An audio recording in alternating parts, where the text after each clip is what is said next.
LDFിന്റെ നിലപാടുകളിൽ വന്ന വീഴ്ചകൾ ജനാധിപത്യപരമായ രീതിയിൽ പരിശോധിച്ച് ആവശ്യമായ തിരുത്തലുകൾ വരുത്തുമെന്ന് CPM പോളിറ്റ് ബ്യൂറോ അംഗം പിണറായി വിജയൻ.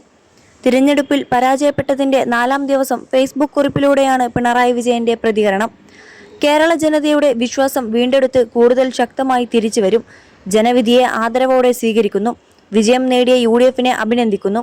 തെരഞ്ഞെടുപ്പ് ഫലം അപ്രതീക്ഷിതമാണെന്നും BJP 3 സീറ്റുകൾ നേടിയത് ഗൗരവതരമെന്നും അദ്ദേഹം പങ്കുവച്ച കുറിപ്പിൽ പറയുന്നു. ജനവിധി അവസാനമല്ല, ഉത്തരവാദിത്തമുള്ള പ്രതിപക്ഷമായി പ്രവർത്തിക്കുമെന്നും അദ്ദേഹം പറഞ്ഞു.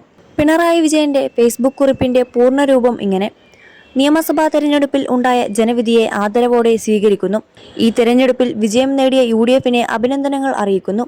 ഇടതുപക്ഷ ജനാധിപത്യ മുന്നണിയെ സംബന്ധിച്ചിടത്തോളം തീർത്തും അപ്രതീക്ഷിതമായ തെരഞ്ഞെടുപ്പ് ഫലമാണ് വന്നിട്ടുള്ളത്. എല്ലാവിധ എതിർപ്രചാരണങ്ങൾക്കും ആക്രമണങ്ങൾക്കും ഇടയിലും LDFിന് ജനങ്ങൾ നൽകിയ പിന്തുണയ്ക്ക് ഞങ്ങൾ നന്ദി പറയുന്നു. 3ാം വട്ടം തുടർച്ചയായി പ്രതീക്ഷിച്ച വിജയം കൈവിട്ടെങ്കിലും വലിയൊരു ജനവിഭാഗം LDFിനൊപ്പം ഉറച്ചുനിന്നുവെന്നത് ഞങ്ങൾക്ക് വലിയ ആത്മവിശ്വാസം നൽകുന്ന കാര്യമാണ്.